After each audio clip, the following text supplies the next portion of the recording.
নমস্কার, কেমন আছেন সবাই? তো এখন বাজে হচ্ছে রাত 7:30টার মতন। তো যেহেতু ওর অফিস থাকে, যার জন্য আমাকে হচ্ছে যে কোনো রকমের শাক সবজি হোক সেগুলো রাত্রেবেলায় এই রান্না করার সময় কেটে বেছে রাখতে হয়, নাহলে সকালবেলা আসলে অনেকটাই দেরি হয়ে যায়। যার জন্যে তো রবিবার দিনকা এই শাকটি এনেছিলাম। তো এই শাকের নাম ওনারা বলছিলেন লাফা শাক। এই যে এরকম পাতাগুলো দেখতে, হ্যাঁ। তো আমি এই শাক, এই যে পাতাটা না এরকম গোল গোল, আমি কোনো দিন কিন্তু খাইনি। আমার বাবার বাড়িতেও অত শাকটা কেউ, মানে এই শাকটা কোনো দিন খায়নি। এমনি লাল শাক, ঢেঁকি শাক, পালং শাক, বথুয়া শাক এগুলো খায়, নর্মালি শাক যেগুলো হয়, কিন্তু এই শাকটা না কোনো দিন খাওয়া হয়নি। আর আমি জীবনেই প্রথম খাচ্ছি। তো এটা হচ্ছে গাজরডোবা থেকেই আনা, ওনাদের ক্ষেত থেকে। তো ওনারা ওই কাকুটা বলছে যে নিয়ে যাও, খেতে নাকি খুব স্বাদ। তো বললাম ঠিক আছে। তো আমি এখন এই শাকটা না বেছে নিচ্ছি। তো এই যে এইভাবে করে, এই যে ডান্টিগুলো থেকে না পাতাগুলো এইভাবে করে করে নিয়ে এই যে জলে একটু ফেলে রাখলাম, মানে শাকটা তো ধুইতে হবে। আর এদিকে এখন রান্না হবে হচ্ছে রুটি রুটি হবে। তারপরে দুপুরের আলু আর ওলকপির তরকারি রয়েছেই। এখানে হচ্ছে ভাত। আজকে আসলে নিরামিষ, তো তো নিরামিষের দিনে বেশি কিছু আমাদের লাগে না। আর এখানে হচ্ছে মিক্স চাটনি রয়েছে, এটা দিয়েই হয়ে যাবে আজকের দিন। আর এটা হচ্ছে পাঁপড়, এই যে ফিঙ্গার চিপস যেটা হয় সেটা আমি বেছে নিচ্ছি। এই যে দেখুন, শাকটাকে খুব ভালোভাবে বেছে নিয়েছি। আর এই ডাঁটাগুলো ছিল না, এটা কিন্তু ফেলে দিলাম, হ্যাঁ, কারণ এটা তো একদম শক্ত। তো আমার মনে হচ্ছে এই শক্তটা তো দেওয়া যায় না, তো এই জন্য এগুলো ডাঁটা ফেলে দিয়েছি। আর পাতা পাতা যেগুলো ছিল সেগুলোকে খুব ভালোভাবে ধুয়ে বেছে নিয়েছি। আর ধোয়ার সময় না মনে হলো একটু পিচ্ছিল পিচ্ছিল ভাব হচ্ছে না শাকের মধ্যে, তাই মনে হলো, জানি না, আমি তো প্রথম রান্না করব। আর দেখুন লাফা শাক বাছার সময় কী পেলাম, দাঁড়ান দেখাচ্ছে, এই যে দেখা যাচ্ছে, এই যে বেগুনি বেগুনি লাফা শাকের ফুল। এটা কি সত্যি লাফা শাকের ফুল? কত কলি এসেছে দেখুন, এই যে, তাই না? যে কি সুন্দর কালারটা, ফুলটা ফুটে নাই এখনো।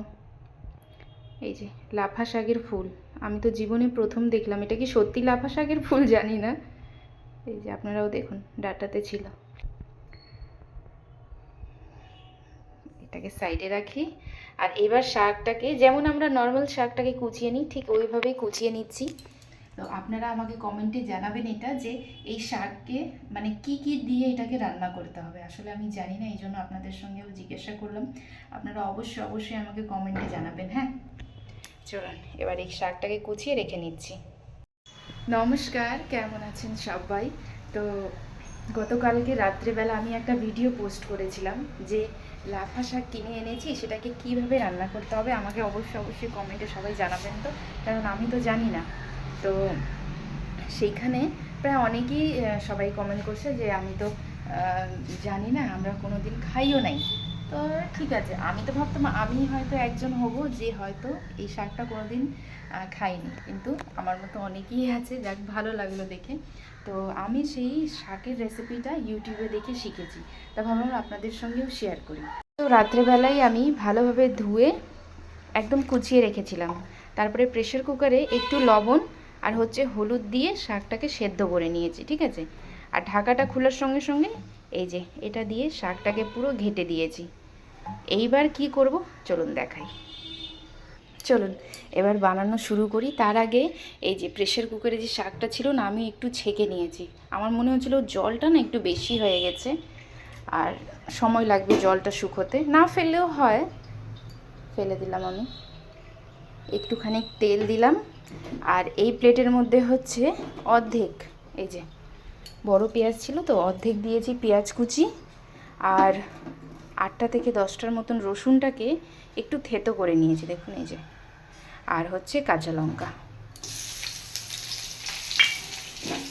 আমি হচ্ছে এটা ইউটিউব দেখে শিখলাম, জীবনে প্রথম আমি লাফা শাক বানাবো, তা ভাবলাম আপনাদের সঙ্গেও শেয়ার করি। অনেক রকমভাবেই দেখছি বানানো যায়। অনেকেই দেখলাম প্রেশার কুকারে যখন সেদ্ধ করার সময় তখন দেখলাম একটু খাবার সোডা হয় না, সেই খাবার সোডাটাও দিচ্ছে অনেকেই। আমি ওগুলো কিছুই দিই নাই, জাস্ট লবণ আর হচ্ছে হলুদ দিয়ে সেদ্ধ করি। আর আমার কাছে না আসলে খাবার সোডাটা ছিল না। এইভাবে করে লাল করে নেব। তারপরে হচ্ছে শাকটা দিয়ে দেব। এই যে শাক একটু লাল করি, তারপরে দেব। শাকের জলটা ফেলে দিয়েছি। খুব সুন্দর গন্ধ বেরিয়েছে রসুনের। একটু লাল লাল হোক, তারপরে দেব। দিয়ে দিলাম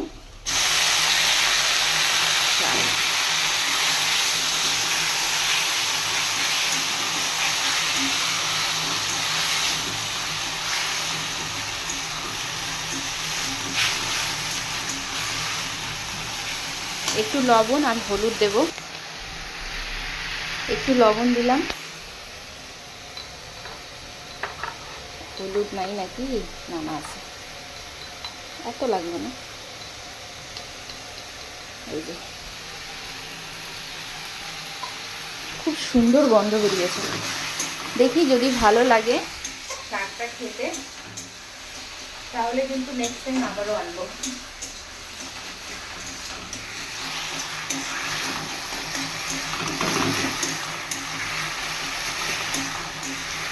কি সুন্দর একদম মিহি হয়ে গেল।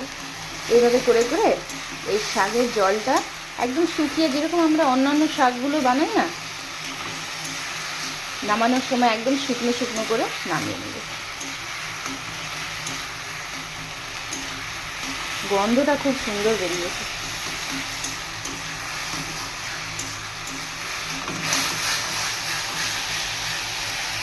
এই যে এই শাকটা যখন একদম এইভাবে শুকনো শুকনো হয়ে আসবে, দেখুন নিজে নিজে কড়াইটা ছেড়ে দিচ্ছে। আর এদিকে ভাতটাও বসিয়ে দিয়েছি, আজকে তো দেরি হয়ে গেল। এদিকে হচ্ছে পেঁপের ডাল, এদিকে হচ্ছে এই যে শিম আলু ভাজা। ডিম করব, এখনো বাকি রয়েছে। এটা তো কালকের ডালিয়া রয়েছে, গরম করব একটু। দেখুন কি সুন্দর কড়াই ছেড়ে ছেড়ে চলে আসছে। ব্যাস এরকম হলেই নামিয়ে নেবেন। লাফা শাক একদম রেডি। আমার মতন অনেকেই আছেন, ওনারা কমেন্ট করছেন দিদিভাইরা যে আমি তো কোনোদিন খাইনি, কীভাবে এটা জানি না। তো যাই হোক, এই রেসিপিটা দিয়ে আপনাদেরও একটু হেল্প হবে। আপনারা অবশ্যই ট্রাই করবেন। একদম শুকনো শুকনো করে নামিয়ে নিচ্ছি, এক ফোঁটা কিন্তু জল নেই। ভালো হয়েছে না, জলটা ফেলে দিয়েছি, নাহলে এখন জলটা শুকোতে শুকোতেই 1 ঘন্টা লেগে যেত। বলি আসলে প্রেশার কুকারে সেদ্ধ করার সময় না আমি হচ্ছে জলটা একটু বেশিই দিয়ে ফেলছিলাম। চলো গ্যাসটা অফ করে এটা নামিয়ে নিচ্ছি। এই যে আমাদের লাফা শাক একদম রেডি। আলোতে গিয়ে দেখাই, কি সুন্দর লাগছে না? এটা দিয়েই ভাত খাওয়া হয়ে যাবে। আর গন্ধটাও খুব সুন্দর বেরিয়েছিল বানানোর সময়। কেমন লাগছে আমার এই রেসিপিটা? আমিও আসলে ইউটিউব দেখেই শিখেছি। কমেন্টে আমাকে অবশ্যই জানাবেন।